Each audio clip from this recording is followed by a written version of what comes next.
We can't spare that cash. Melinda, get your head out of the clouds.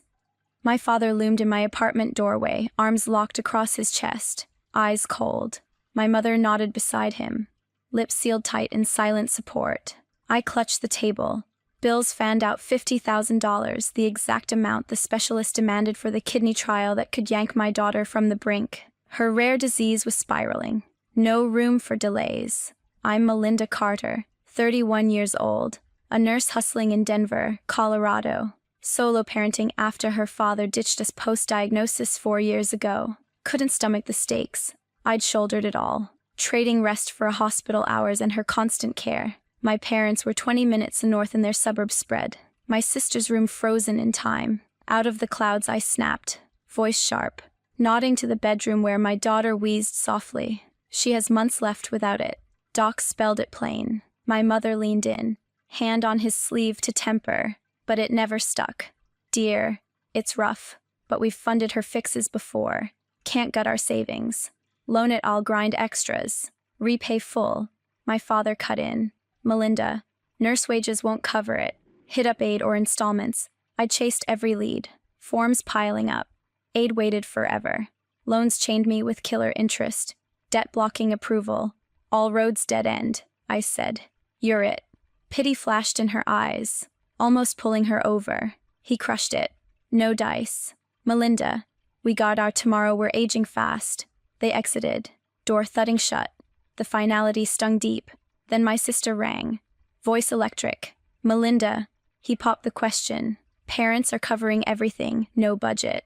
Mountain resort dream. Dad calls it my pinnacle. Spare no expense. Planners lined up. I froze on the line. No budget. She rattled on about a $332,000 spectacle while my daughter gasped next door. That split ignited a fire that burned our ties to ash. How I struck back, it left them reeling. If family ever traded joy for your child's gasp, share below. Those refusals only fueled my desperation. As a nurse in Denver, I knew the system inside out, the long hours, the emotional drain, the constant fight for patients like my own daughter. Whitney's kidney condition demanded round-the-clock monitoring, and with her father long gone, it all landed on me. I worked double shifts at the hospital downtown, surrounded by the Rockies' shadows, but the pay barely covered our basics.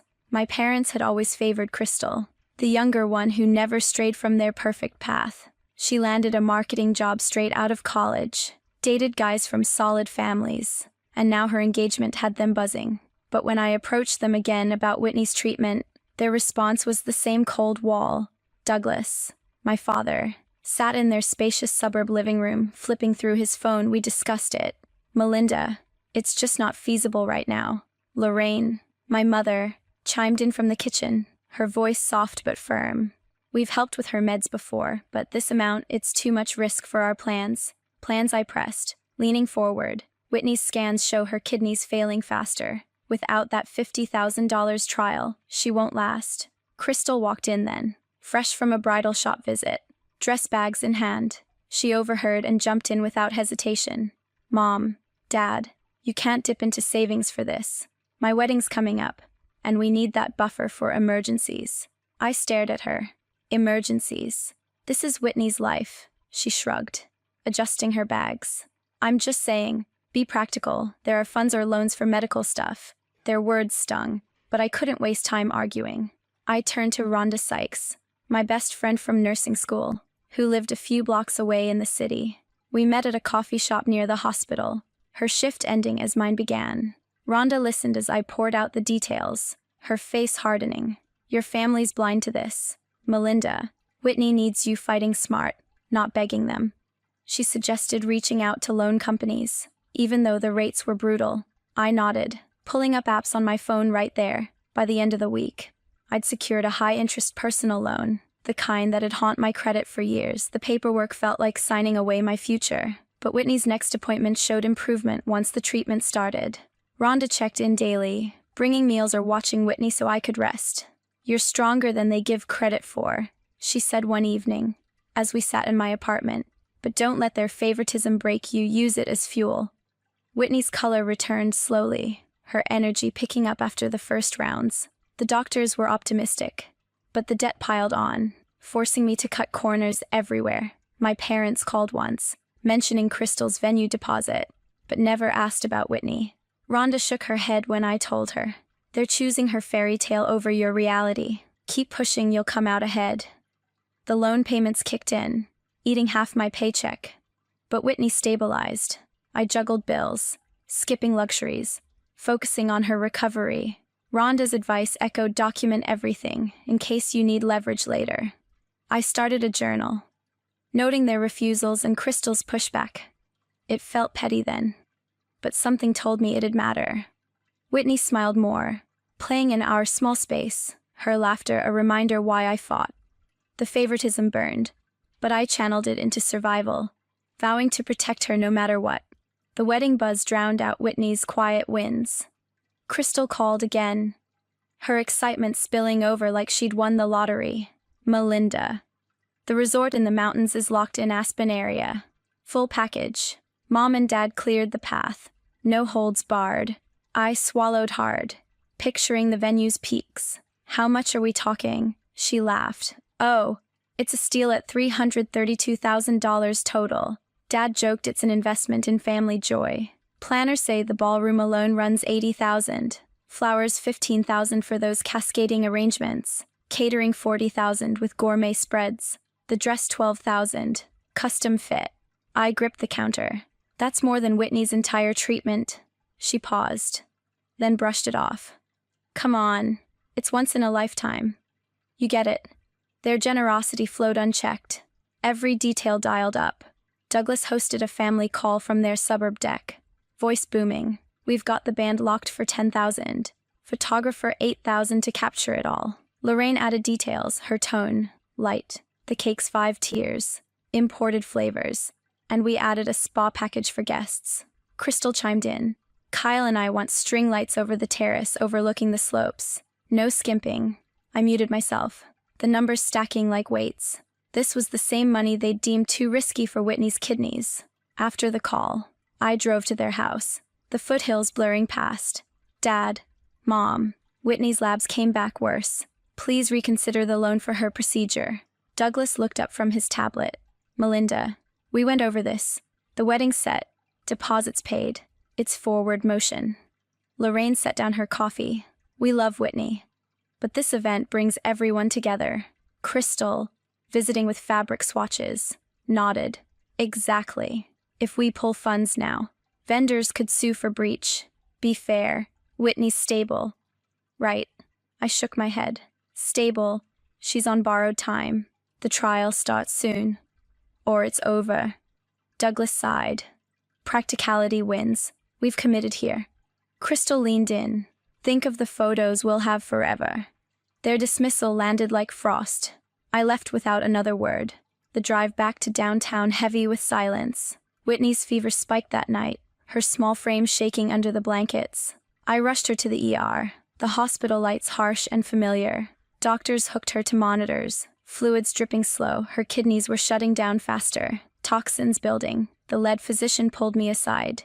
We need that trial now. Delay means dialysis full-time. And even then, I nodded, throat tight, signing more forms for temporary relief. Rhonda met me there at dawn, coffee in hand.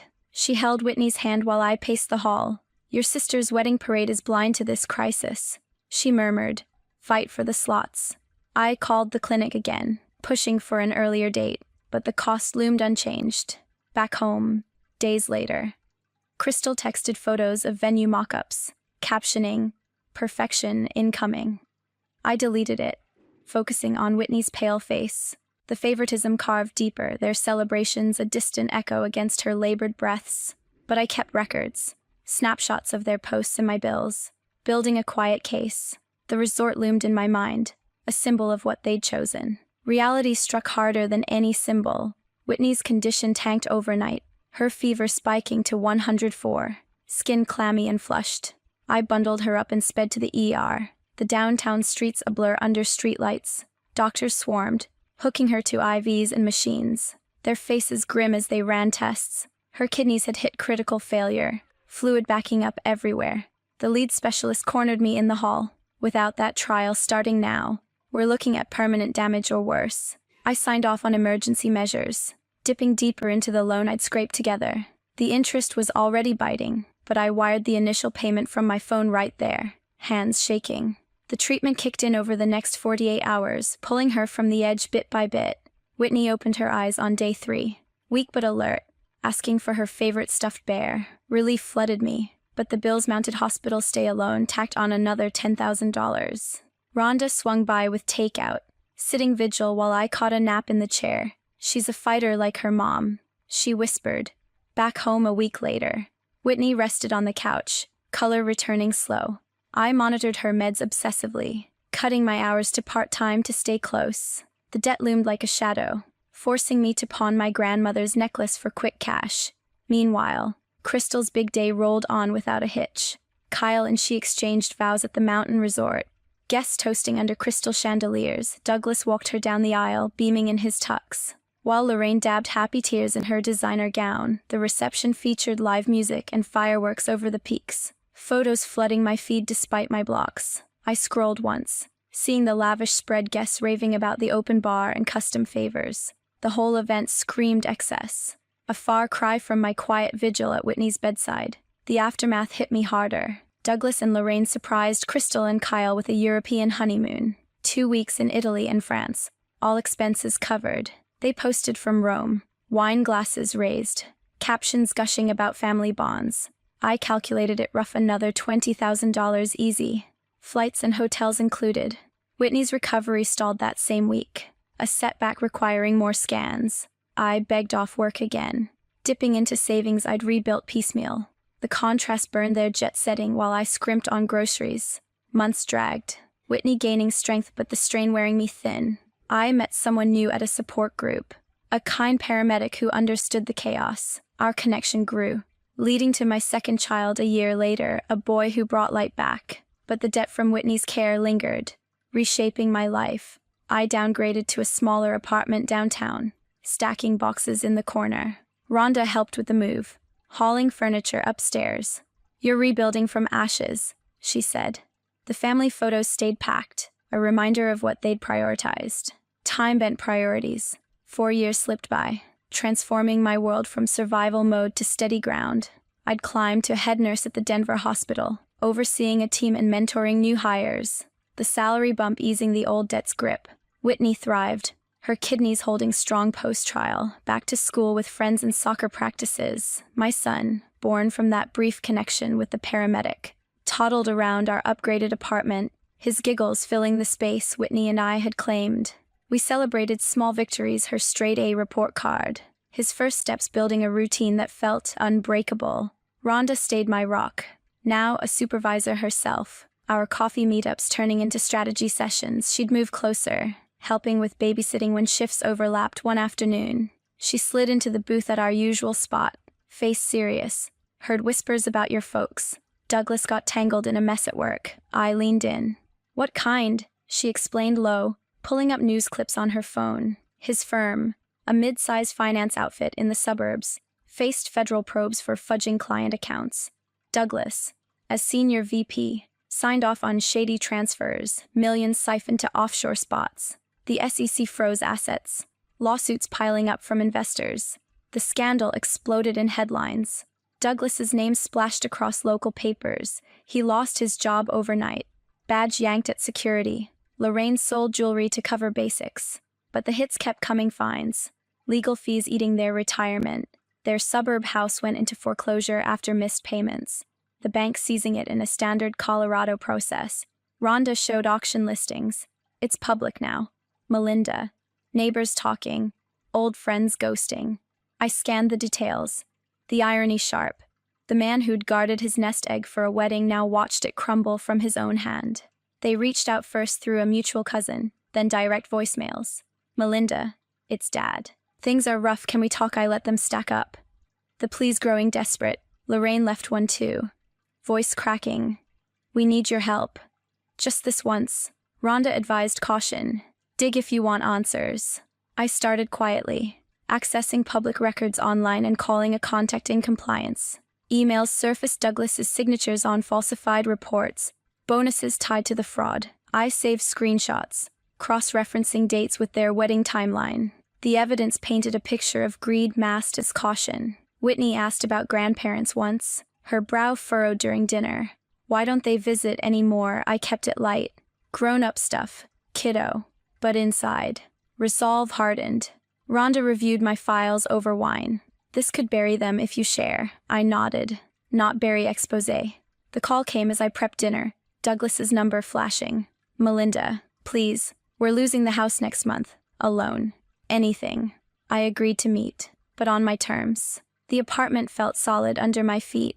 Whitney's laughter from her room at anchor. I gathered the folder. Pages crisp with proof their choices laid bare. The meeting arrived unannounced. Douglas, Lorraine, and Crystal showed up at my apartment door on a crisp Saturday, right on time, their faces drawn under the hallway light.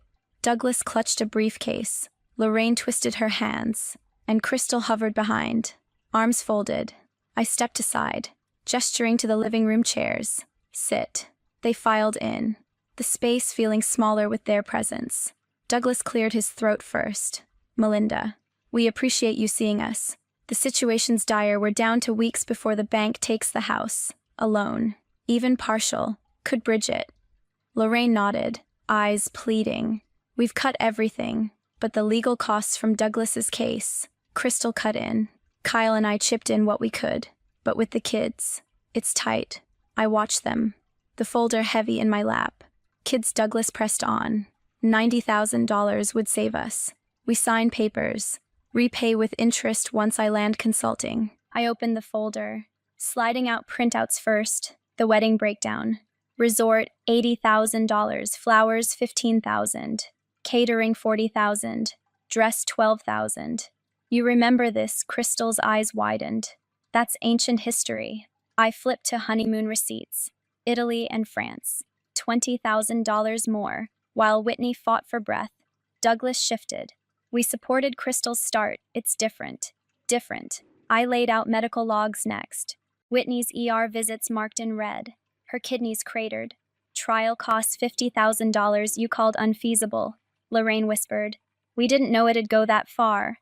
I held up SEC filings. Douglas's name bolded. Your signatures on those transfers. Dad falsified accounts. Bonuses from fraud.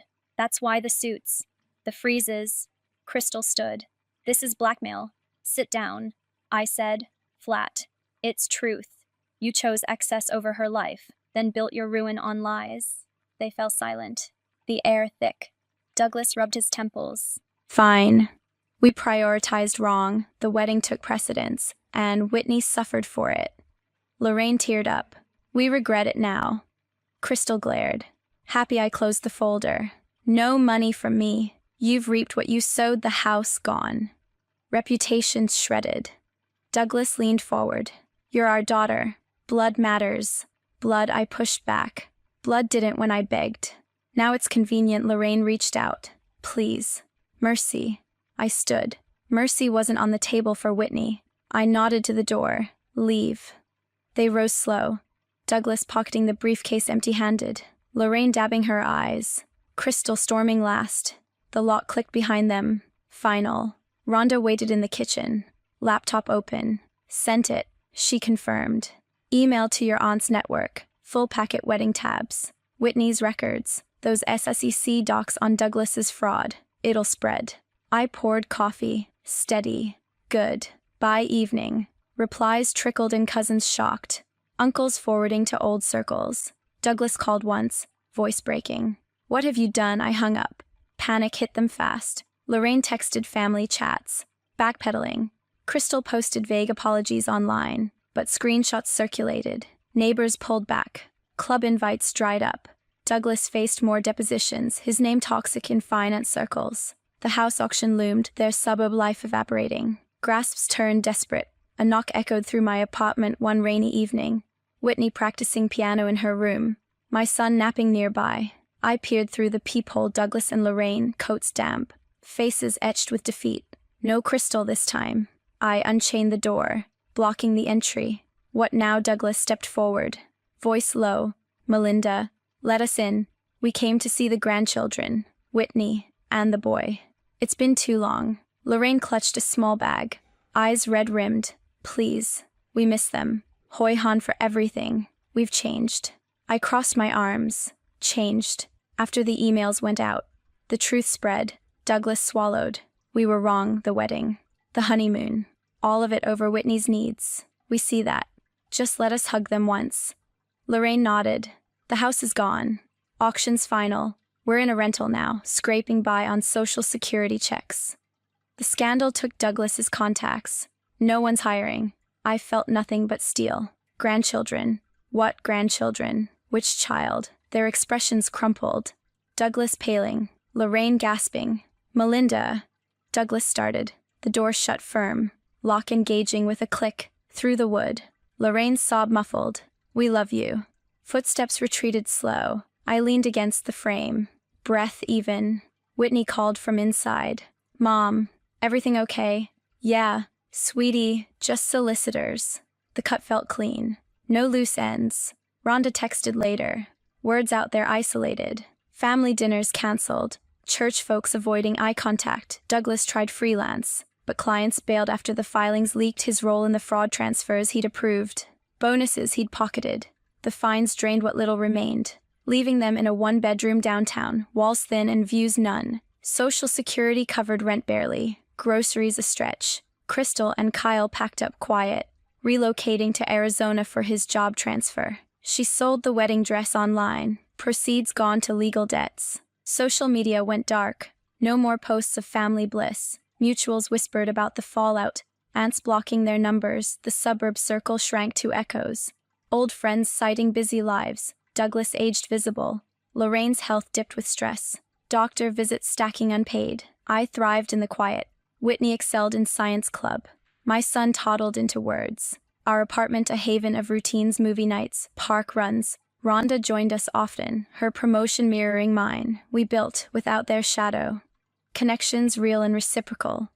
The lesson settled deep. True family doesn't measure worth by weddings or whims, it shows up in crises, shares the load without scorekeeping. Favoritism erodes bonds, leaving voids where support should stand. Their choices isolated them, a mirror to the void they'd left in us. Years later, a card arrived once, unsigned, forwarded from an old address. I tossed it unopened.